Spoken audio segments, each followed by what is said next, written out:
Welcome to the Kingston Creative Hub. It is our pleasure to have you here. We're going to have a chat with none other than Nadean Rawlins.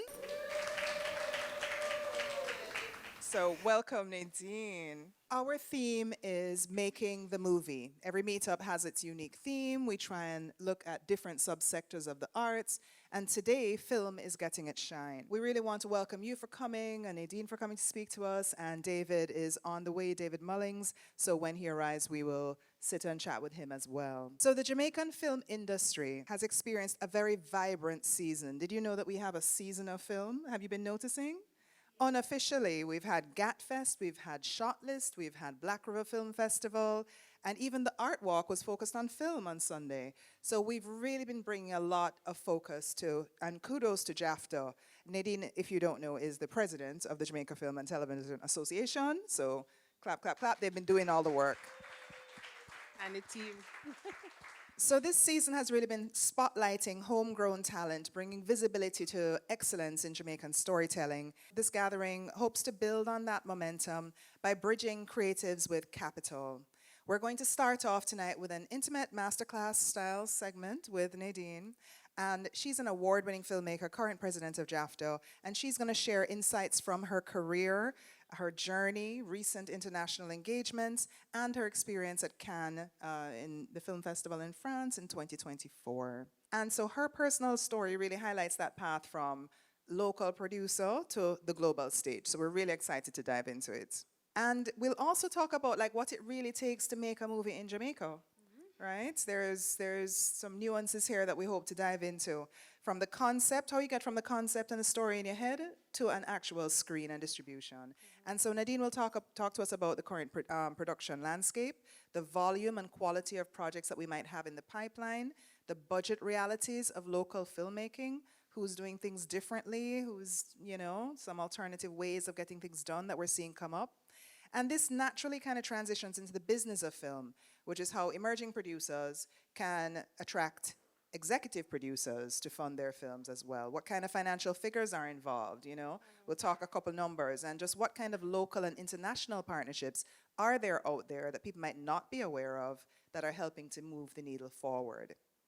In the second half, we're going to spotlight David Mullings, who's a Jamaican investor, powerful diaspora voice, and CEO of Blue Mahoe Capital. And we're going to unpack the mindset of the creative investor who's investing in the cultural and creative industries. So David's going to share from his perspective what makes a film investment worthy, his own experience funding several Jamaican film projects, and how filmmakers can improve their pitch and their readiness for investment. So we'll get his take on how creatives and investors can collaborate seamlessly to grow a sustainable film ecosystem in Jamaica. Nadean Rawlins, she is a filmmaker, a creative producer, and a cultural advocate known for bold, culturally grounded storytelling that amplifies Caribbean voices. She's the founder and managing director of Raw Management Limited, a production company and talent agency committed to developing original Caribbean content and nurturing emerging talents. As president of the Jamaica Film and Television Association, Nadine leads efforts to strengthen Jamaica's screen industry and to expand their global partnerships. She has produced 5 short films and is currently developing 2 feature films, Raised by Goats and Fallen Angel and the Devil Concubine. An alum of Yave Producers Workshop, La Fabrique Cinema, and Locarno Open Doors programs, she brings international expertise to her local mission, disrupting stereotypes and centering Caribbean identity in stories with global reach. Put your hands together for Nadean Rawlins. Thank you so much. Thank you very much. Thank you. Thanks for having me, Andrew. No, our pleasure.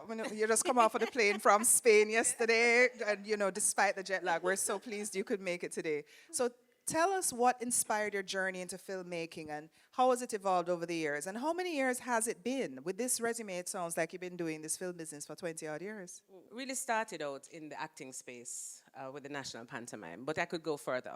As a child, I was that kid. Go up on stage and dance and sing. Penny concert, 10 cents, put them up. I've never been taken down, always going up. Yeah, so I was always that child.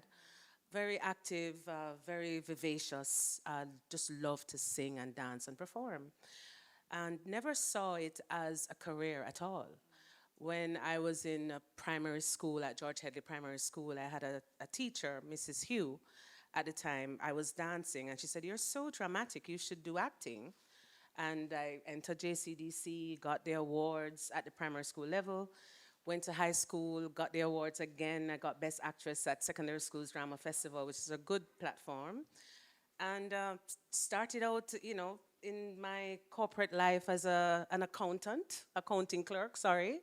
Because, that's what you had to do. You go to school, you come out, you had a lawyer, doctor, or something in finance. So I worked in corporate for many years and in security. I was doing security as the accounting clerk, and then I did marketing and sales. And then I joined the National Pantomime in '93.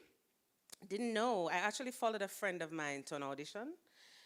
Denise Leslie, I never forget, she was asked to audition. I think it was Dorothy Cunningham asked her to audition. And I said, okay, let me go and support her.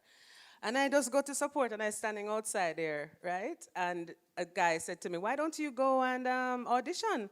And I said, okay, I'm here. I like to perform, why not? So I went in, I got the part, and she didn't. Wow. Yeah. But we're still good friends, though. But anyway, I got in, and I did 10 years of the pantomime, and it was just the best time of my life. I didn't know I was gonna get money. I got $500 a show. I didn't know I was going to get money, but I did it. I loved it. That's where I learned my stagecraft, what is stage left, stage right, and all of that. And I met people that are forever friends. But fast forward to 7 years, I literally broke the ceiling, Andrea. I was acting, I was winning awards, I was nominated. Every actor boy I was nominated for acting. Everyone. I've won 5 actor boy awards for acting. And I said, you know what next? What else can I do? Because the ceiling broke. And Natalie Thompson told me about film, the business of film, and I really wanted to be like Natalie Thompson because she producing, award-winning films coming to Jamaica, and she's a line producer, and she does a step big. So I said, okay, I'd listen to Natalie. Natalie is a mentor, right? So she told me about, at the time, JAFTA was doing the film lab, and they had some filmmakers going up and pitching their films, and I went and I saw what just blew my mind. I saw filmmakers, creators telling stories, nervous as hell. And I stood there and I said, oh my goodness, I want to do this. And I went to one of the filmmakers. There was a particular script I really liked. It's called Traytown, written by Williams, Litty. And I went up to Letty and I said, I like your story. Can I join your team? I don't know me, And she said, sure, because, me enough, and me go up. And she said, yeah, man. And the filmmakers, what happened is that the winners, are the ones who were successful in the pitch, they would get funding to go to Berlin Alley. And Letty didn't win. But she had a good story, and I liked it. I said, but may I go to Berlin Alley then with your story? She not going, but me I go. And I take out my little credit card. I think this day I'm still paying for it. And I went to Berlin Alley with the contingency from Jamaica. And I did some sightseeing. They were in meetings, but I went and I met people and I talked like me a producer, and I said, hi, I'm from Jamaica and I have a project. I know me, I do, And came back to Jamaica with knowledge because I saw what a film market is. That's the EFM, the European Film Market at Berlin Alley. And I saw what people were doing. They were discussing projects, and me like that because I have always wanted to be a manager too as a child. I remember practicing my signature, like a whole paper, and me draw the line and me put sign and me yeah, man. I want to be a manager and I'm also a creative. So what is that? That's a producer, isn't it? Of course. So come back now and Lete was a part of another pitch and she got $500,000. This is Trade Town, my Still for first Trade film, Town. still Trade Town. And I said, okay, Latte, we have $500,000. What we can do with it? And we said, okay, let's make a proof of concept for Trade Town. $500,000 by the time you spin it, finish. But the connections that we had, we know people, we talk to people. Every single soul on set didn't get a cent. We paid to make them eat and drink your water and you feed your people. Nobody got any money. We called up Paul Issa and we said, Paul, we need a location. Paul gave us his house for 2 days. Can you imagine? We're going to a nice fancy house, go shoot film. And we made our first film with 500,000. That film actually cost 1.5 million, but we only had 500, and that was to buy batteries, consumables and food. And so that was how I made my first film. And when I did that film, Andrea's like, this is for me. I remember the night before we shot our sound tech bailed, and I had a nervous breakdown, serious something, Panic attack. yes, because we were going tomorrow and we didn't have sound. But the funny thing about that is that I like that. Me like that. So in other words, it's not for everybody. It's not. It's not fair. I love the fact that, oh my Jesus, panic attack, but me still gonna make a film. And we made a film, and we won best film at GATFest that year, best local film. That's amazing. Yeah, we did That is diversity amazing. in Good Cannes. job. Thank you. How did you end up in Cannes? I think we all remember that fabulous green dress on the red carpet, and a Jamaican was rocking it. I mean, Yes, everybody was cheering. yes. So how did Trade Town take you to the Cannes Film Festival? Okay, so between Trade Town in 2020 and last year at Cannes, I have just never stopped. I applied for every lab I could that I have access to, and I was qualified or I was eligible to apply for. You just look and see if Jamaica on the list. Or when Jamaica on the list, it still said the application. Yeah.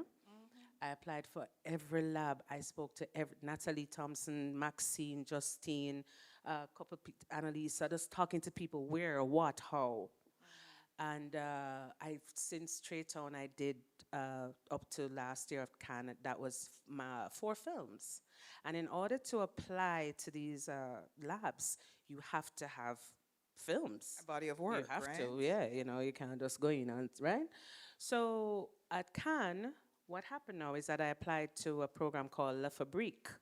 When I was doing Locarno Open Doors in Switzerland, we were being interviewed by tons of people. And the head of schools for La Fabrique, which is Cannes, she interviewed us. And we followed up with her. We weren't hearing anything. She really liked us, but she liked everybody. She's nice. She liked everybody. But we, meaning me and my director, Gabriel Allen, we wanted to go to Cannes. Because of, it's another opportunity for exposure, learning, connection. The most prestigious film festival in the world. Exactly. So we applied to La Fabrique. So La Fabrique is a program funded by Cannes Film Festival and Cinema du Monde, which is a fund for emerging talents. And La Fabrique is out of the Institute of France, right? Which is a program for emerging creative producers and filmmakers. So you go to La Fabrique, but you're literally at Cannes. You're on the pavilion, as I call it. And we didn't know that this was going to happen, but when you're at La Fabrique, you actually get to go to a premiere. And so you get to walk the red carpet. And I mean, when we got this information, it was like pretty late, but me did have to go find one designer I love because me don't know when I got my again, although me know me want me going back with me own a film show. But, we were all excited about walking the stairs, that red carpet stairs. Every filmmaker's dream is to do that stairs. And it was, but beyond Cannes, beyond the glitz and the glamour, For me, it was the business of filmmaking, that experience at Cannes, and the connections I made at Cannes, and the networking I made. Priceless. You can't buy that nowhere. Yeah. So I want you to share with us and with everybody who is, you know, on the IG listening in. I'm sure it's quite a few emerging filmmakers who were not aware that there were programs that Jamaicans could access. Sometimes you see these things and you think, I just can never gain access to these spaces. So when you were there, what do you think is the top 3 lessons you've learned? And not just from Cannes, but from all the international programs. What are the top 3 lessons that you've learned that you didn't know before you entered those spaces? Preparedness, preparation. You have to be prepared. What does that mean for a filmmaker? Meaning you have to do the work, you have to do the research. If you're gonna go to a lab with other creative producers, I'm talking creative producers who are making films. I think I was the only one who hasn't made a film. Even my director. You mean a feature? A feature film, right. Even my director, he did a film already. I was the only one who had never, no, there was another guy who made, but he made 300 short films. Just preparation. You have to do the work, like the who, the what, the where when it comes to filmmaking, and the kind of film you wanted to make as well. Strategizing. My director and I, we had meetings like every other day. When you get the list of people who are coming in to do interviews with you, you have to know their dog's name, their first film. No, serious. You have to know everything about them, because it's about the relationship you're going to build with them and the conversations you're going to have. A lot of them don't really want to talk about film, to be honest. They want to talk about you and them. So we had to strategize. How is my market going to affect your market? So Gabriel and I did a lot of that. And patience, a lot of that. Because, you know, everybody come and, I like you. And they, you know, give it a smile and, you know, and then you wait for them call you. You refresh your email constantly to see if somebody's going to reply. And it doesn't happen like that. You have to wait. I mean, Gabriel and I have been at this now almost 4 years.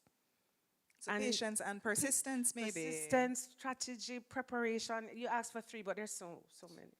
Absolutely. And is there anything technical or something about the business of film globally that's very different from what obtains here?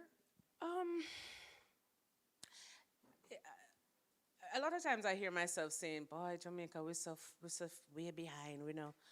Lord, we're not ready for this yet. And I've stopped it, Nadean, don't say that, it's not true. We are shoulder to shoulder with these filmmakers in terms of our commitment, in terms of our stories, in terms of what we can do. What it is that we're lacking is just support. The financial support, especially. I don't like to say that, but it's true. We know, people say I'm contested by this all the time. People say, but you can do this and you can make Turkey. And no. If you really want to compete on a global scale or in the global space, you need the money. Right? You need the money. Because those equipment, those lenses, those cameras, those sound, they're not cheap. Right? So you need the money. So mentorship, because I now have so many people who have done it. You talk to them and what did they do wrong, you don't do it. What did they do right, you do it. So you think there's more mentorship in the international space? Absolutely, yeah. Because we're not making films really. We make one every 5 years, a feature. Yeah, we do a lot of shorts, and these programs they're asking you now for a feature.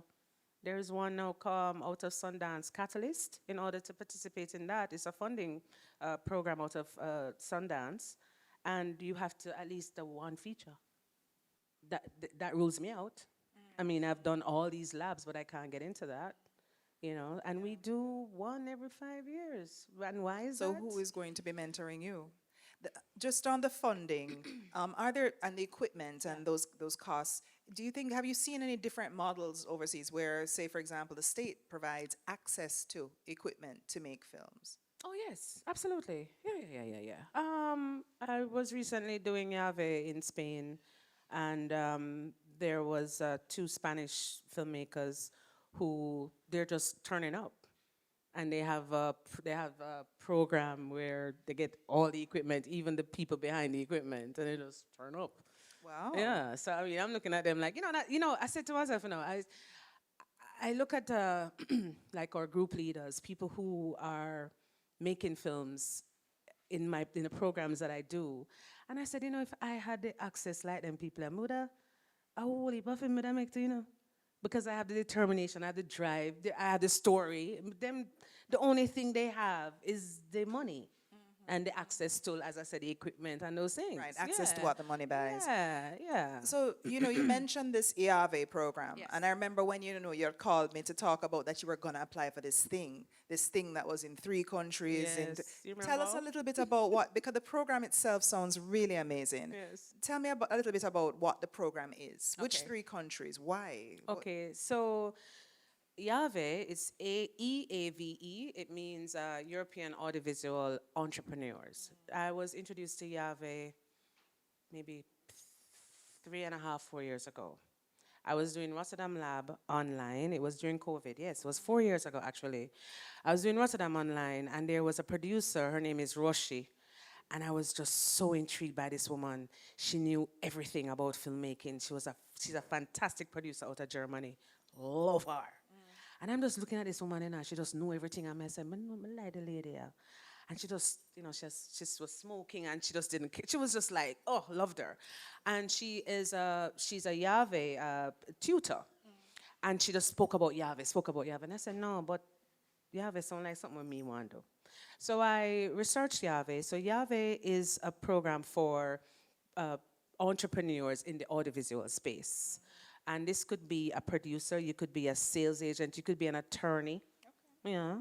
You could be a director, you could be a writer, you could be anyone. Most of the persons who participate in the lab, though, they're producers, right? So I applied because, of course, I apply for everything. So I applied year 1, your interview, didn't get through. Year 2, interview, didn't get through. Year 3, interview. I mean, didn't are you get hearing these people? I mean, Yeah. how many of us honestly would, get 2 rejections and still come back and Me apply for never the never program a stop. 3rd year? Like your determination. I was not gonna stop. I thought I was persistent, but you I took the wasn't cake. gonna stop. I remember the 4th time I went in front of the head of schools, Elise, and you could see she just look at me, Sarah, you again? And I'm like, hey. She was like, I was like, hi. And I said to her, I remember saying to her last year, I'm not gonna stop. Oh, wow. Even when me whole angry with 3 Oscar back at me still are going to have it. That's just me, determined, so I'm gonna do it. And the 4th time I got in. Because they just didn't want to see any. I think she was just tired of me. I think that's what it is. And also too, the determination. They saw that, and they saw the drive, and they saw. And while I was being interviewed all this time, I was accumulating a body of work, and they saw that too. I didn't stop. They saw the growth. They saw the growth, and they want to see that. So Yave is it happens over 1 year, and you go to 3 different workshops, 1 week, 12-hour days. I kid you not. We start at 9 a.m. and we finish at 7:38. I'm talking now intensive workshop, plenaries they call them, or group meetings. And then after that, you don't have to go to dinner, but it's good. It's part of the It's program. part of the program. You go to dinners and drinks and whatever, and then you're in bed like 2, and then you wake up again 9 o'clock. And then you have to be bright-eyed and bushy-tailed. And you also talk about like producers like myself who have businesses. A lot of us have production companies. There's like a business plan, how you plan your business, how you make a profit over 5 years. They're talking, excellent program for entrepreneurs, but in the audiovisual space. And what are the 3 cities, and what is the benefit of going to these 3 cities? What do you do differently in each city, or it's just that they want you to have a change of scene? Oh, well, that too, but it's interesting. Each city you go, so we did Luxembourg, and we did, what we did? We were in Victoria in Spain, we just did the other day, and we're doing Greece. Each city, you're introduced to their funding program for filmmakers. So you're introduced to co-production in Luxembourg, or you're introduced to co-production in Victoria or Spain. So you get to meet people who are in these cities who you have one-on-one meetings with to see if you can co-produce with them. So that's, and of course, seeing the city and all of that, if you get a chance to do that, because you really don't get it. Between 2 a.m. and You 8 really a.m. don't. You don't have any time to go exploring. Yeah. No, so that's the great. benefit of doing it. Okay, okay. So Yahweh sounds like it was an amazing experience, but let's now take it back closer to home. Yes. Tell us what the landscape is like. Like for me, who don't really know a lot about film, what is the landscape like for local filmmakers here? How would you describe it? Since I've been doing it, and even before, I've really seen a lot of growth, a lot of interests, people, coming up to me, sending me emails. How can I be a filmmaker? What are the different jobs involved in being a filmmaker or being on a film set? I see that there's a lot of growth. I remember, as a matter of fact, come August, JAFTA will be celebrating 10 years. And I remember 10 years ago, Renee Robinson, who was a film commissioner at the time, who was very instrumental in starting JAFTA with the founding members, came to Montego Bay where I was living. And I remember she had a meeting, and me going at the meeting, all right, now me want to hear what she I go say about film, because I'm a theater person at the time, And this film thing just look like it want to come take over. And my theater friends now are telling me, here, so you left for it. But I don't leave theater, of course not. But I contested her. I was like, what is film, and what can film do for us? And I remember Renee just, stood in her conviction about the benefits of an association and capacity building and training and development. And I was like, and look at me now. I'm a product of JAFTA, right? Because what JAFTA has done over the years are a lot of developmental programs like Propeller. There is a Porta Christi episodic fellowship. It was Film lab with the British film Council. lab with the British Council, which was the first film lab that I've ever done. And can I tell you, top tier. Because what I've learned over the years at other film labs, international ICM, something, same things regurgitated. So, to answer your question, I've seen immense growth. Immense growth. I mean, there's so much more that JAFTA have in the pipeline now coming soon. We want to bring back the film lab. We want to do some more collaboration with UNICEF and all of that. And you have GATFest. GATFest now has a component where they're doing screenwriting. I saw that Amber Shavans was doing a talk on screenwriting. The university, the humanities department, headed by Dr. Lisa Tomlinson, they're introducing screenwriting. Departments of Literatures in English, right? They're introducing screenwriting. So why is that happening? Because there is a demand, right? And of course, we know now there's the Film Fund, which was introduced last year. The Jamaica Screen Development Initiative, right. $1 billion Jamaican dollars, and persons have been receiving award letters.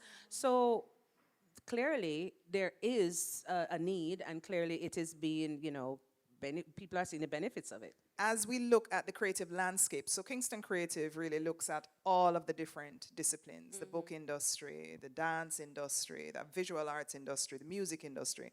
And JAFTA stands out as one of the strongest, most organized, most focused industry associations in the country. Yeah.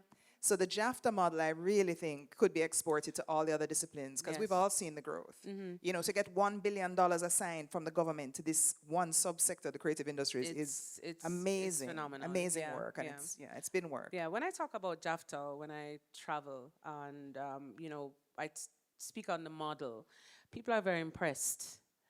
There are not a lot of film associations. They have film commissioner's office, but not film associations. Where the filmmakers themselves are driving things forward. No. Yeah. I guess because maybe they're more, established industries, and they have maybe they're under like the labor union and so, but we need it, and they, applaud it all the time when I talk about JAFTA. Absolutely. So now, tell me, I know you say you can't call name, because we talked about it before, because what ideally we would like to know, because whenever we have non-filmmakers in the room, and when I talk to people, they're like, how do I know what good films are out there? How do I know what to invest in? We've done B2B meetings where we bring in investors to meet with creatives, and people just don't know what's out there. So tell me, how many interesting film projects that are viable do you think are there? How many filmmakers have projects that someone could invest in? Is it 2? Is it 4? Is it? You want me to give a number? Yeah. If you're not calling me, I forgive a number. Roughly, roughly. Okay, where I sit as the president of JAFTA and past president of Women in Film and Television Association, in terms of feature length, right now in development, I'd say like a lot, but in terms of really ready in terms of further development, because it's not 2 years. Let me just be clear. You can't write a script today and it shoot next year, unless you are the Almighty God. It takes time to really get your script ready for cinema, right? Because most people that make a film, you want a theatrical release, or, I mean, even if it's on television, you need a good script, and it takes time, right? So I would say 10 to 15 that are really getting there. Okay. Yeah. Okay. And so these are feature length, not Length, shorts, no. not shorts. Okay. Features that are really positioning. Because I know, but it's public knowledge. Women in Film and Television recently launched a screenwriting accelerator program, and there were 4 projects selected, and that's Women in Film. Just the, okay. Right, okay. right. And they're good work, like really good work. There's genre in there. There is really some really solid scripts are in there, but they still need work. Okay, Yeah. so if people want to invest in film, they can come and find you, because you can't call name on. No, Okay, can't. right. But I they don't can have the come and talk rights. to you, Yes. right? And you can connect them with these filmmakers, with these because projects. Yes. So, and just another question. I mean, I know it will vary from film to film, but roughly, like, what does it take? What does it cost for someone to? What kind of money are people looking for to get their film from ready to screen? Okay. So, all right, there's a development process, right? And the development process, which is the writing process.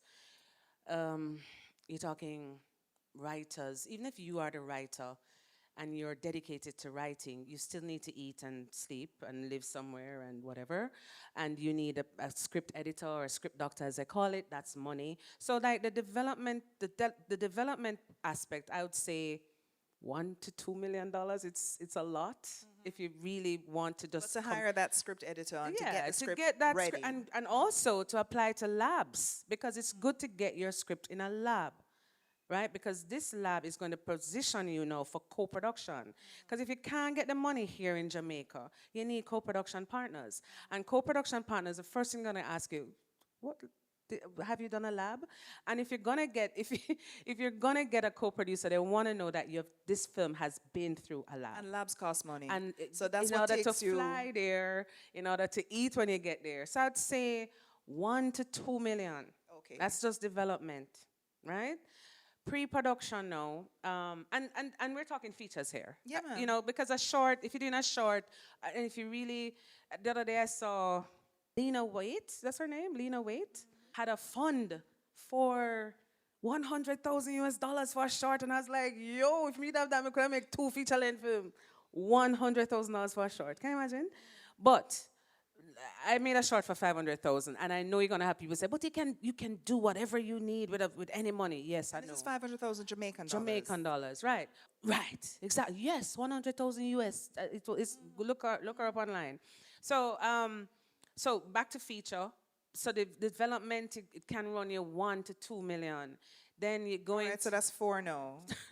No, development. That's 3 to 4. One No, to I'm adding the first phase plus the okay. second phase. So and then right? you have now pre-production, which is casting and you'll get your line producer in, because the line producer now have to break down the script, and it's not cheap. Because this person also have to eat, and it's a job, right? You have your scout, and the scout have to go out there and look for locations. So how much that phase cost? Feature. That's another 2. So Right, so we're up to 6. So I'm saying this. Between 2 to 15 million. And this is independent. We're reaching an independent film. Like we're not talking major. No bells and whistles. No, This is to we're get talking, it made at a good quality yeah, level. like character driven, very independent. Couple locations, and of course you're still asking favors. 15 million can, yeah, Okay. yeah. What do you think of that number? Jamaica. Too small, yeah. If you give So- me 15 million, I can make one of my films. This is not a big barrier. It's not a big barrier. And which is why we thought it was so necessary to have this conversation and break it down so that if there are people out there listening who have a 15 million and what, then what do you get for your 15 million? Can I make money with my 15 million? If I give you my 15 million and you make your film, do you get it distributed? Do I get profit? How does that work? What does the executive producer get? You definitely would have to have that strategy in place where you're gonna look at sales and distribution and festivals, because you can't just make it and put it down. A lot of people, I mean, I'm also guilty of this. I have 4 films right now that's on a hard drive. You know what I mean? I'm not really proud of saying that. And this year, I'm putting them out in the world. But, a lot of us, we make our films and it's on a hard drive. But you have to have the strategy. If you're going to spend $15 million, at least. Of my money. At least, right? Don't quote me. At least 15 million, right? You have to have a strategy. Strategy meaning, out of that 50 million, it's good to get a sales agent to give you some conversation or some talk about, okay, you have this genre. It's a human-driven story. These are the festivals for you. Because this is a person now who's going to help you to get into those festivals so that when the distributors come to watch the film in the festivals, they can say, oh, I can screen this at Cannes, or I can screen this at Toronto or wherever. And this is where you get money. Right. Okay. Exactly. So you shop it at a film festival. Yes. And, okay. Right. So you have to strategize on how you're gonna get this film to make you money. And what about locally? Can it make money locally? Well, that's now talking to our local distributors. We have one here, which is Palace Amusement, right? So that's a conversation that you have to have with them. And it's good, as a producer, yes, I can have that conversation, but you need the people who have the knowledge, who are the sales agent. They know who to talk to, right? I can do everything through Christ, yes, maybe, but still, you need the people with the skill. It's a specialized skill. We really don't have sales agents really in Jamaica and in the Caribbean, and that's why you have a monopoly distributor. Yeah. So really, your path for you and your investor is go to international film festivals and get it picked up internationally and then distributed. That's where you get paid, and that's where the return comes back. Right. That's what a lot of independent producers in the space do. They try to do that. Try to connect with a sales agent who can strategize as to which markets. Because remember, too, you also have the film markets. You have AFM in Berlin Alley, and you have quite a number of film markets in Cannes. This is where sales get involved now. Which market are the market for your film, so that people can come and say, oh, this film, all right, it can work. Airlines is also another thing. You're on the airline and you watch all these movies. Yeah. I was speaking to a producer at Yave, and he had his film on one airline, and he made 20,000 euros on Air France. How much? Somebody convert euros back to my 15 million. Yeah. Am I making money yet?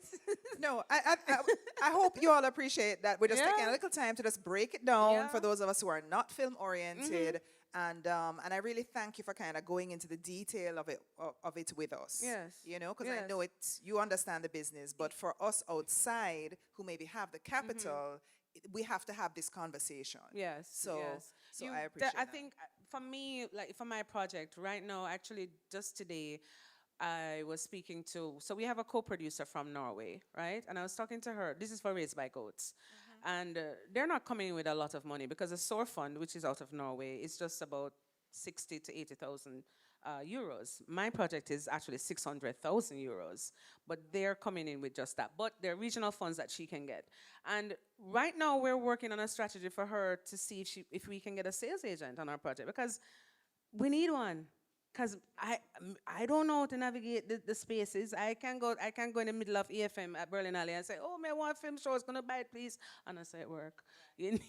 And sales agent, they cost. And of course, you know, they can come in with they call it a minimum guarantee. They could provide you with money on the top, like here is 20,000, do what you need to do, but they need it back. So it's all about the strategy of it. You can't just, if you're making a film, you have to plan ahead. It's not just about your personal passion project. No. Right. And so, I will reiterate and I will hasten to say again that you have filmmakers who are making films with less than that, right? But what are they doing with it after?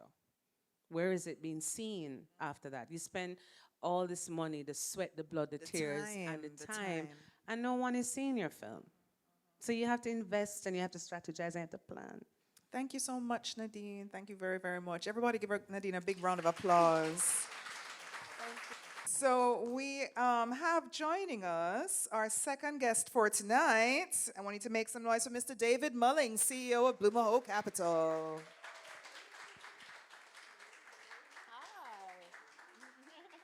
David, how are you? David Mullings is a Jamaican investor, entrepreneur, and philanthropist. He is the founder and chair of Blue Mahoe Holdings, an impact investment firm focused on the Caribbean, with plans to list Blue Mahoe Capital on the NASDAQ in 2025. His Mullings Family Foundation recently committed to a US $2.5 million matched scholarship at the University of Miami, where he's an alum, for Caribbean students focused on Caribbean development. And he's also a recipient of the 2021 AFUWI Chancellor's Award for Business Excellence. David serves on multiple boards in the US and Jamaica, including the University of Miami's Alumni Board and the Institute of Caribbean Studies at UWI. He's a Forbes Council member and advocate for triple bottom line investing, prioritizing people, planet, and profit. And David began his career right here at home. At the Jamaica National Building Society, he helped to launch JN Live and later worked at a Chicago-based hedge fund before launching Blue Mahoe Capital. Earned his BSc and MBA from UM by age 22. He was born in Jamaica, raised between Kingston and Miami, lives with his wife Catherine and their 3 children. Everybody give David a round of applause.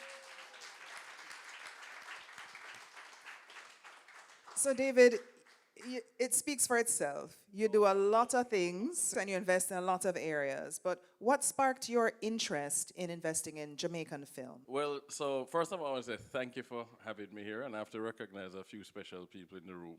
So I guess I would Kim Marie Spence. Kim is also a board director of Kingston Creative, so double big up. Big supporter of the R&G economy, and then I have Kyle Eitel, who is, I would say, somebody that we share a lot of areas of common interest in terms of creative art. So I wanted to recognize him for being here. In terms of what got me interested is actually the other way around. I started focusing on film and music, and then I had to go into investing. So for those of you who haven't seen many of the interviews, I was 15 when I finished fifth form here at Campion. Mom and dad, a doctor and a nurse, sat me down and said, what do you want to be when you grow up? I said, oh, that's easy. I want to be a positive role model for young people around the world and young males in Jamaica. And Dad said, oh my gosh, that's not what we expected, but we raised it, that means they have a plan. What's the plan? And I said, I have 4 options. That number 1, I could become a lecturer at UWI just like you and impact students every semester, every year. And he says, I'm flattered you'd follow in my footsteps, but that's not big enough impact for you. Please set that off the table. What's option number 2?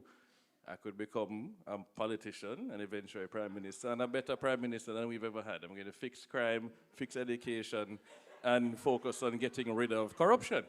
And he says, you know, that's actually doable for you, but you're probably going to get my eye shot. So please take that off the table until we're gone. What's the last 2? I could become a star footballer and use it for good, or could become a successful business owner who would have my own money to invest in film and music that changes the way the world sees Jamaica and the way Jamaicans see themselves. And Mom says, wow, those are not mutually exclusive. We'll support them both. Who is your role model? And I said, Richard Branson. So I started out with Richard Branson. Mom and Dad said every summer, every Christmas, they're going to present a business plan for us to invest $10,000 in something. And so that was summer 1996 we started, 5-year projections, and Dad went from being Dr. Mullings to Dr. No. No, no, no. until December 2001 when we pitched Real Vibes, which was focused on being the Caribbean MTV on the web. And that's when they finally said yes. So it was always about our culture. And I had to find a way to not have to ask somebody to write me a check for the films and music I want to make. I forgot to make my own money. When we launched Real Vibes, brought in one of Dad's, well, his brother is the godfather of my son now, but Dad was his brother's godfather. He had done a tech startup. And I said, Richie, you have done this tech thing, you raise money, come and be on our board. And he's like, well, I'll invest 25K in Real Vibes on one condition. You have to learn private equity. It's a lot easier to raise money to buy a profitable existing business than for a startup. You're going to study Warren Buffett. And he wrote a check for 25K, and I had to read every letter to shareholders Warren Buffett wrote since 1967. And I have to meet with him quarterly in Orlando. Every book his mentors gave him, I had to read the book and discuss with him. So that's when I realized, great, I can make my own money at something I'm good at, finance, managing capital. And when I make my money, I can go and invest in what I want to invest in. What you're passionate about. What I'm actually passionate about. But it turns out that we have Real Vibes as a subsidiary of Blue Mahoe Capital. So now I don't even need to make my own money. I can use shareholder capital and invest in what I'm passionate about. So tell us about the three projects. You mentioned that you had invested in some film projects before. Which ones? So there's one now in pre-production. So this is Roots Rock Reggae Souls. So this is Jess that's working on a documentary about why are Jamaicans obsessed with soul music. So in post-production is a Frando method with Joel. So Joel Poe is doing a documentary on Stephen Francis, the most winningest track coach in the world. So Robert and I are executive producers on that one. Awesome. And then, thank you. Can't wait for that one. Frano deserve a documentary, for real. They're in Oregon right now shooting some extra footage because Nike has asked them to add in some footage from a training camp. We love this. So I can't wait. I was trying to get the teaser to show to you guys tonight that she sent to me, and she said she's not giving me permission to show you guys yet. So. We'll be here. And then the third one, we had supported a short film by Leslie Wanless that she had just done in Leslie. And she said, David, we're working on this short film. I have this budget.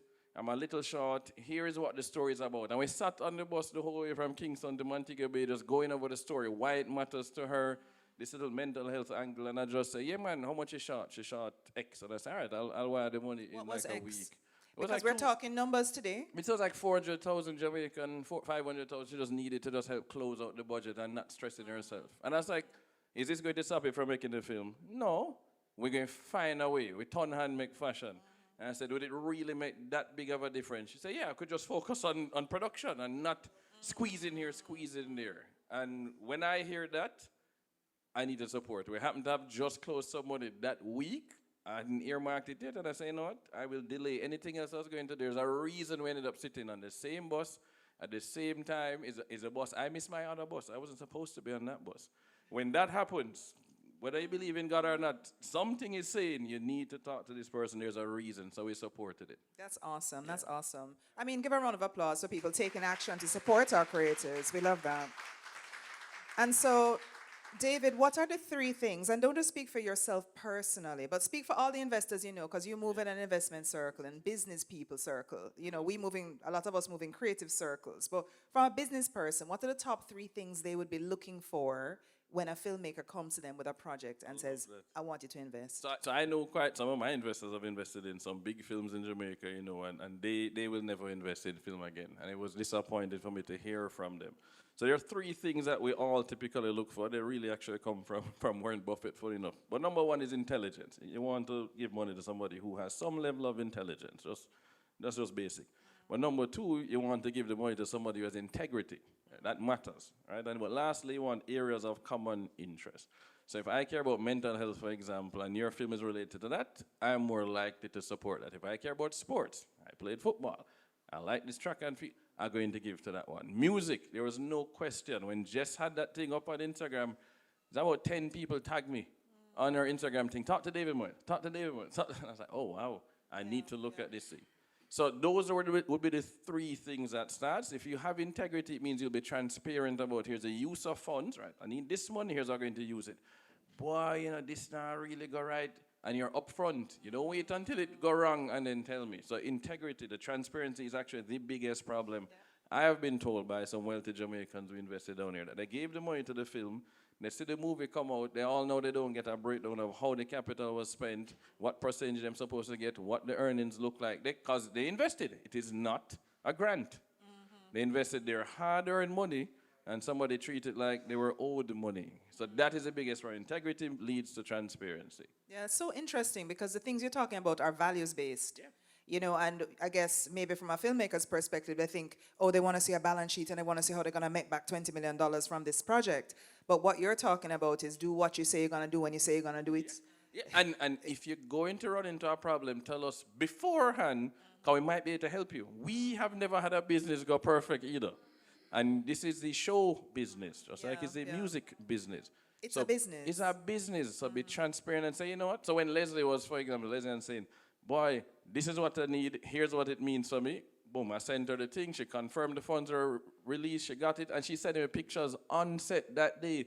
Hey, look at this, your money pay for this thing and this, look at this. And I felt so good, I said, oh, I'm on set, I'm living vicariously through her. Yeah. I love the one about shared interest too, because that piggybacks on something that Nadean said, that when you go into these global spaces, she says she strategize and research everything about the people down to the dog name. Exactly. So that you can really build a relationship. Build a relationship with that person. I see Tanya is here, my investor relations specialist. Cheryl is here, my chief of staff. I did this at the hedge fund and the PE fund I worked at, private equity. Cheryl now does it. If I am meeting with a new person, she sends me what's called a PIB, a personal information biography about that person. All, if they have picnic, the name of the children, their hobbies, their favorite stuff when they graduated, I know that before I go into the meeting. So I know what to talk about. Right. When I roll in the family office events, and is a guy I go to meet, I'm looking at, is he wearing a watch? Okay, what kind of watch is it? Can I talk to him about the watch? Or do I not have a clue what that brand is, so I'm not going to talk watch? Yeah. Oh, I like relationship driven. I am famous for asking a guy about his jacket. Oh man, I really like that jacket. Is that a 44S? You can leave it with me when you go. And the guy made me feel good. Yeah, man. I say, what brand is that? I'm going to show me. But no, this guy is stylish. Now you're friends. Now we're friends. Areas of common interest. Break the ice. Which is not what a lot of creatives think it's all about. So they go in and they're pitching the project. Don't start with the pitch.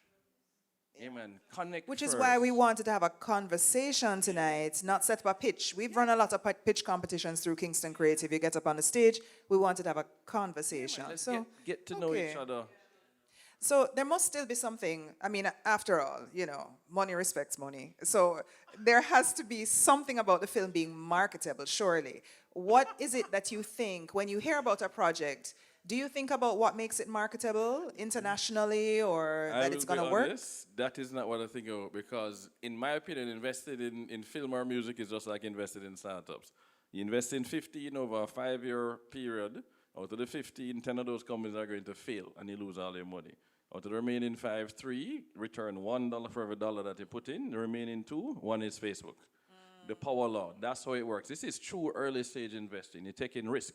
So if you think of it that way, you cannot know which one of the 15 is going to be Facebook. And in fact, the one you think is going to be most successful is probably not the one that's going to be Facebook. So it's the same way with film. If you had come and pitched me Blair Witch Project or Paranormal Activity, and I'm here thinking, I know film. No, man, that's not marketable.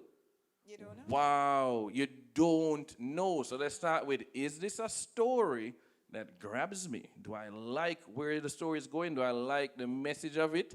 Then I go and fund it because it can resonate in somewhere I never know.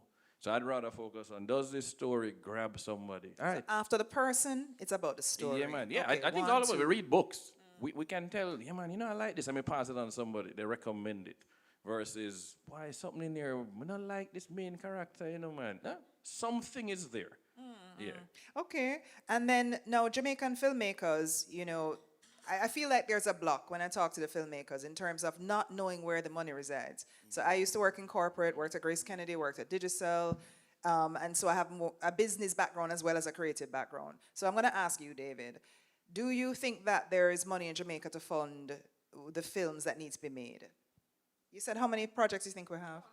15 projects, 15 times 15 million. Okay, do you think that we have money in Jamaica? Is it in Jamaica or is it in the diaspora, or should we be looking further afield for investors on the continent? All of the above. The money is in Jamaica. We need to show them why this is a better investment or just as good as Real buying estate. some high-end real estate in the middle of Kingston that's going to sit empty with the light off. They don't know this. They don't know how to make money in music. They don't know how to make money in film. So we have to start by educating them first. Guys, here's what the potential is, but think of it the same way you'd invest in venture capital. It's not one. We're putting it across a slate, right? 15, she said. Yeah. So if we fund 15. 1 year. We just need one for Boston. It pay for all of the 15. And he should be happy because that's how it works. And It's then a do it again next year. Portfolio, and you do it again. It's a portfolio that you need to build, not one film. If you invest in the one startup in your life and it failed, you're going to be like, I will never invest in startups. I lost my money in this one startup. And then you're not everybody really who an invests in investor. startups going to look at you and say, well, you're not really investing, man. You're trying to pick. Stop trying to pick.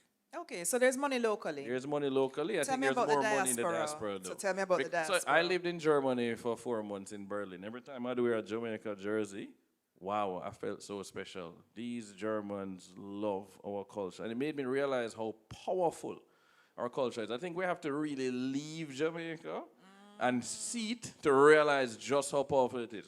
Right, Steve Wilson, Sean Paul's manager, is one of our earliest investors and shareholders. And Steve was talking to us last night. I was out with him and with Rob Miller. So Rob's mom is actually, Auntie Daphne is my godmother. So I grew up with somebody that loved film and music now. And Steve always says our culture is our biggest export.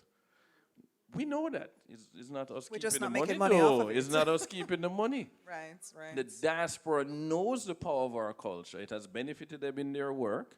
It benefits them even when we get pulled over. And the policeman here asks, oh, you're from Jamaica. You know, I was in Jamaica for my wedding or my honeymoon. And you don't even get the speeding ticket. May I let you off with a warning, right? We get away with so much. The rest of the Caribbean can't do what we do. So tell me, how would an aspiring filmmaker here connect with the diaspora? Please just come to me. Okay. And we can set it up for you. It's as simple as that. I sat on the Jamaica Diaspora Advisory Board for 3 years in the United States, representing Jamaicans under the age of 35 across the entire U.S. We're the only SEC-regulated vehicle now in the U.S. that can take money from retail investors and bring back to invest in the Caribbean. So we have something that's regulated, audited, transparent, that happens to own something called Real Vibes Entertainment on our balance sheet. So we are about to go and fund another film. It's going through Real Vibes. I can raise the money onto my company, stick it in the Real Vibes, which can then fund 15 films, for example. So you shouldn't have to go to the diaspora. You're now having to go and learn marketing and talk to this person when you're a filmmaker. So that's why we need the intermediaries. We need to have people who believe in what it is and are going to work with you and then not try to take an arm and a leg. And just for people out there is a diaspora structure. I think Kim Marie Spence, Yes. what doesn't Kim do? Kim also chaired the Diaspora Council, and they have, offices in Dubai, they have offices in the southeast region of America, So all US, over. There's US, a structure. Canada, UK representatives. So Yeah. and they have a conference that's every 2 years. Right. They're going after China now. China, So the next Australia. conference. So there's a way through the Ministry of Foreign Affairs and Foreign Trade to get actually your projects present. in front of this Diaspora Council, and there is an Arts and Culture rep on the Yes. Diaspora Council also. So there are things that you can tap September. into to get money from the this diaspora. September in New York, we are partnered with JAMPRO to do a Jamaica Diaspora investor presentation. Is and there a mixer. slot for film? So I need to we were going to talk film. I was going to talk about what we have been investing in and why. I need people to realize I'm not just building affordable houses and I'm not just buying shares in companies. This is actually where the biggest opportunity is, film and music. And here's what, and we don't have to come up with it. That's the thing. I don't have to go and look for land and go apply for this. No, I don't have to go and study the companies. No, I can just find a bunch of people. JAMPRO brought us 5 projects to look at. We can find people who already have experience, want to get out there, but they need backative, they need funding. Right? We talk about over-mentored and underfunded in the tech space. It's even worse in the creative space. And honestly, Jamaica cannot grow just through tourism. In fact, we actually need to diversify the economy. It's not backside, it's not bananas, and it's not tourism. It's our culture. That is what we have You are here as speaking a to the comparative convert. advantage. Yeah, man. But it's a camera.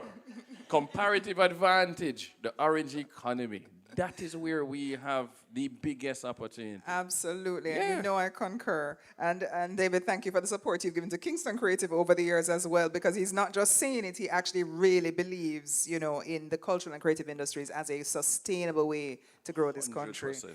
And so the last question for you, David, before we open it up for some questions, because I know people have been itching to raise their hand and ask a couple questions. And I'm sure we have some questions online, Taylor, so if you have any, you just let me know.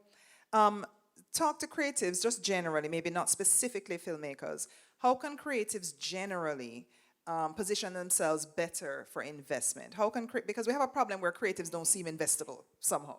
Everybody says that. And I would say here's the biggest issue. It's the same way that a tech engineer comes to talk about their startup. You're not the person that should be pitching it. You are specialized on this. Find somebody who knows how to pitch film or pitch a music project for the project. That's it. Let them do what they do best. I think of it as football, having played out here in Real Mona. Am I the striker? Am I the goalkeeper? Right. I don't send the goalkeeper to go and score goals. Mm-hmm. You don't expect one man to go play all 11 positions. Man, I can't. So you cannot be head cook and bottle washer. If you are a script writer or a director or a DP, find somebody that know the business side. So you're saying build a team. The team is the most important thing. So no more one-man show. We have to collaborate. We have to build teams. Too much one-man show. Okay. Actually, in this case, it's more a one-woman show. I feel that it is in the creative Correct. space.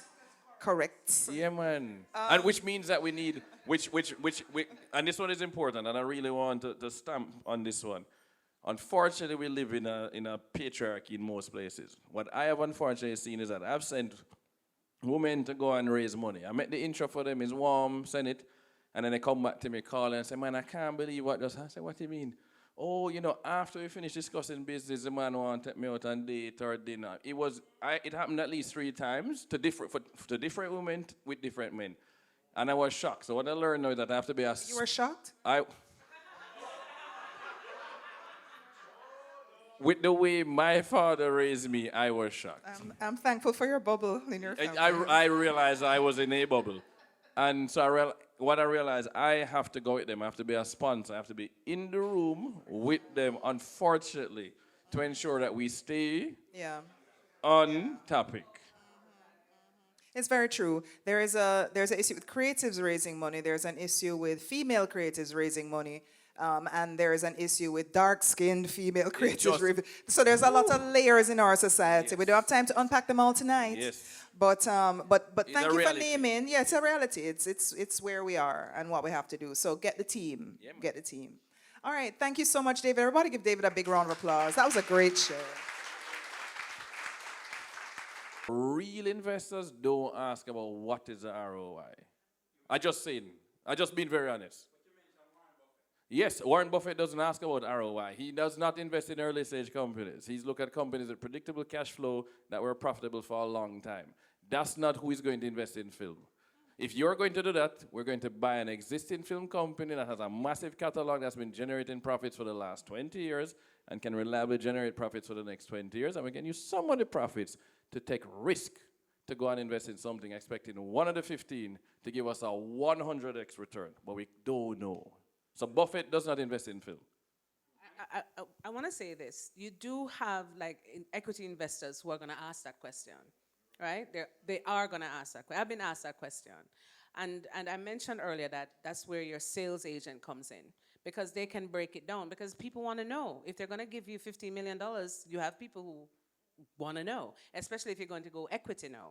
So there are ways. I mean, as I mentioned, there are festivals, there are the planes, there's so many, and they break it down where you can get it, but there has to be a strategy. Yeah. All right, second question. My thing is, what's stopping us from being the Hollywood of? As a filmmaker, right? It's so nuanced and varied. You have people who are making films. I saw Denisha posted recently that she made a film over 9 days or 4 days. People are making films. The films are being made. But, it's what kind of films? I remember somebody asking me recently, what kind of a filmmaker are you? What kind of stories do you want to tell? You talk about Caribbean people consuming our content, but when you really look at it, you have so many distribution networks, platforms that came out and died because are they really consuming our content? I don't know. I don't think so. What are we consuming? We're consuming international content. That's what I feel. Maybe I'm wrong, but that's what I think is happening. Why is that happening? Maybe we need the empirical data to say, why are people not consuming our content? Because they don't know it's there. Or are we producing enough for them to consume? That's another thing. There's a cost factor. There's so many things to that question. So many. I disagree that we need to start with home. This is too small of a market. This is not who you need to be selling to. Right, this is not, you are going to get it on flow and did it sell and hope that local Jamaicans can pay money to watch your stuff? No. We actually need to be selling our content into Nigeria and into Kenya and into Ethiopia and into Ghana, which is culturally similar. We have African soap operas on our cable here. We're the Jamaican soap operas on their cable. Because we have Royal Palm Estate. I grew up watching that. I grew up watching Lime Tree Lane. So we need to be selling our content to the world, and we need to make global content that don't even have a Jamaican story. It could just be shot in Jamaica, and we sell it into the world. That's what I would say. Hi, David. My question is, so the Jamaica Stock Exchange has launched the micro market, and for companies that are looking for $10 to $50 million, this platform is now available. Would Blue Mahoe consider working with the stock exchange to create a pool of viable projects that can be listed on the micro exchange so that persons who have a passion, instead of having to, put up all of the money one time, they can come in. So like if everybody in here put $10,000, every single person, you have a decent sum of money. Would you consider working with the stock exchange for that? Nadean, what is something that I can do to find local talent here with cameras, script writers for my films, and also David, how do you feel about funding Jamaican stories that are from the States in order to bring more publicity to Jamaica? What about the stock exchange? Well, I want to start with that one right now, kind of fresh in our head. The stock exchange was a bit deeper, so The stock exchange. it's fresh. Is this one fresher? Okay, so with regards to talents, there are different ways, right? Of course, there's social media, but formally through Jampro's office, you literally can email Jampro and say, listen, I'm a producer coming to Jamaica, and of course you'd have to register your film, right? 'Cause you can get all of the tax incentives, whatever, and also through associations like JAFTA. We receive emails like that a lot of times. Sometimes we push them to Jampro, sometimes we do them ourselves. But we have JAFTA what is email is jaftaonline.org, that's our website. Or you can follow us on all social media, most social media platforms at JAFTA Online. So it's Jampro or JAFTA. They have other associations as well you can reach out to for talents. You're welcome. And would we consider funding stories that are going to come here? Yeah, it's not about Jamaica. It's just about, are we going to get content out to the world that can make money? Obviously, I'm biased to Jamaica, but I invest in Jamaica, Barbados, Bahamas, Guyana. As long as it's Caribbean and it's black, yeah, I'm going to support it. No problem. Oh, I think I'm here to connect. I would be in trouble. There are a few people here. I'd be in trouble. There will be beverages. My neck would be wrong on the stock exchange question. It's actually a really easy short answer and a long answer. The answer is no. Nobody, this is not just me, nobody I know is actually expecting this micro stock exchange to work. It's not actually launched. It's been announced, but it's still not clear what are the rules around those companies and reporting and audited financials. To pay for audited financials for a company of that size is really expensive. But more importantly, the reason is, even if you had all of that in place and it was going to be really cheap, you do not list startups. This is a startup with risk capital. We've already had more than one startup list on the Jamaica Stock Exchange and lost money. One of them was a creative entity. It was the first startup ever listed in Jamaica Really not and coming in. people lose their money. So it not going to work. It has left a bad taste in mouth. Startups are not supposed to raise money on stock exchanges. They raise risk capital early on. There's something else I would list though, and I'll be honest. Why not buy an existing profitable film company that has a catalog, already has distribution with Netflix, with Amazon, and list that? Why not buy an existing record label that already has a catalog of Caribbean content, list that to raise new money to then do new projects as well? That is what I think you would want to list. I'm going to reluctantly give David back the mic. David, you have 60 seconds. Just a wrap-up comment. I think people came a long way and people have enjoyed the discussion. What do you want to leave them with from this discussion? Start with you, Nadean, then go to David. During this process, a lot of times I wanted validation, validation. But I'd say this, I stopped. I do not seek validation at all in whatever you do. Seek readiness. Be always ready. Because once you're ready, you see the door when it opens, you're ready. Oprah says, I believe that luck meets the prepared person kind of thing. So for me, I would say three things. Number one is that you first have to have self-belief. You have to believe that you're worthy of executing a project, worthy of getting money. If you don't feel that, the person senses that. So you have to believe in yourself, you deserve this. That's number one. Number two, you have to believe in why you want to do this. It's more than money. There's a reason I want to tell this story right now. That is going to come across in that. And then the last one, I would say, is that you have to fail forward, right? Fail forward. There's nothing wrong with failure. Nothing ever works perfect.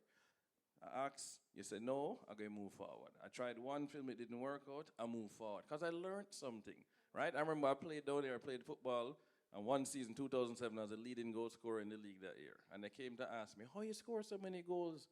I said, I took more shots. That's it. I can't score if I don't shoot. I took twice as many shots as anybody. Every half, I need to take 10 shots per half I was on the field.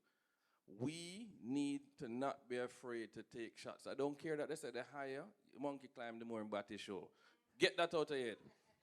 Get that out of your head. Go out there and present, pitch, try, fail, go again. Guys, this has been a fun discussion. Oh, and actually there's one announcement my team is not letting me leave without saying. So Kingston Creative has an opportunity for women creatives in film, animation, music, and entertainment. It's called FAME. They will get the opportunity for a 12-week mentoring program. They will get coaching, they will get training, and they will be showcasing at the next Art Walk. So think of the women creatives. They can be up to 50 years old. We're not just doing the young ones, we're doing everybody. So yeah, so everybody can apply. Please tell a female creative that you know about the FAME program, right? info@kingstoncreative.org. And last but not least, we are coming to you tonight from the Kingston Creative Coworking Space in downtown Kingston. It's at 107 Harbour Street. It's an amazing location to shoot your film. It's an amazing location to do your podcast. Dutty Bear was here. Do your music video. Massacre was here. It was an experience. And so we wanted to say that we want creators to come and enjoy the space.